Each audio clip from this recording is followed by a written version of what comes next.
நீங்கள் தான் உங்கள் ஜாதகத்தை நல்ல ஜோதிடர்கிட்ட கொடுத்து எனக்கு வரக்கூடிய இடையூறு இனி வரக்கூடாதுன்னு சொல்லி சரியான முறையான வழிபாடுகளை பண்ணிக்கிட்டீங்கன்னா நீங்கள் அரசியல்லையும் பிரவேசம் பண்ணலாம். வரக்கூடிய சட்டமன்ற தேர்தலில் ஆன்மீகத்திலையும் ஒரு பெரிய லெவலுக்கு வரக்கூடிய தருணமும் உண்டு.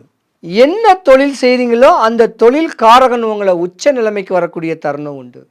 ஏதோ எதையோ இடத்த விற்றாது எதையோ இடத்த தெளிவான அமைப்பில் கொடுத்து மண்ணையோ பொன்னையோ விற்று கூட உங்கள் கடன் அடைஞ்சு பெருமூச்சு விடக்கூடிய தருணம் இந்த மாதம் உண்டு. மீன ராசிக்காரர்களுக்கு கல்யாணமே ஆகாத இருக்கக்கூடிய தன்மை உடையவங்களுக்கு இந்த மாதம் திருமண பேச்சு எடுபடக்கூடிய தருணம் உண்டு. மீன ராசியில் உள்ள ஆண்களுக்கு கல்யாணம் ஆன ஆண்கள் ஒரு பெண் மோகத்துக்கு போகக்கூடிய நேரம் உண்டு.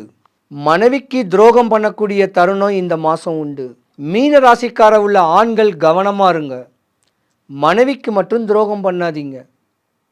நண்பனா யாருக்கு வேணால் செலவு பண்ணலாம்.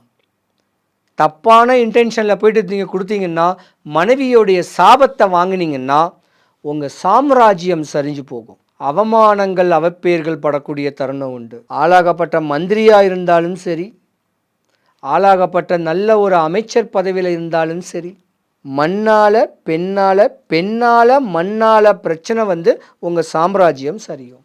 கவனமாக இருந்துக்குங்க. மனைவி மக்களோட சந்தோஷமாக வாழுங்க.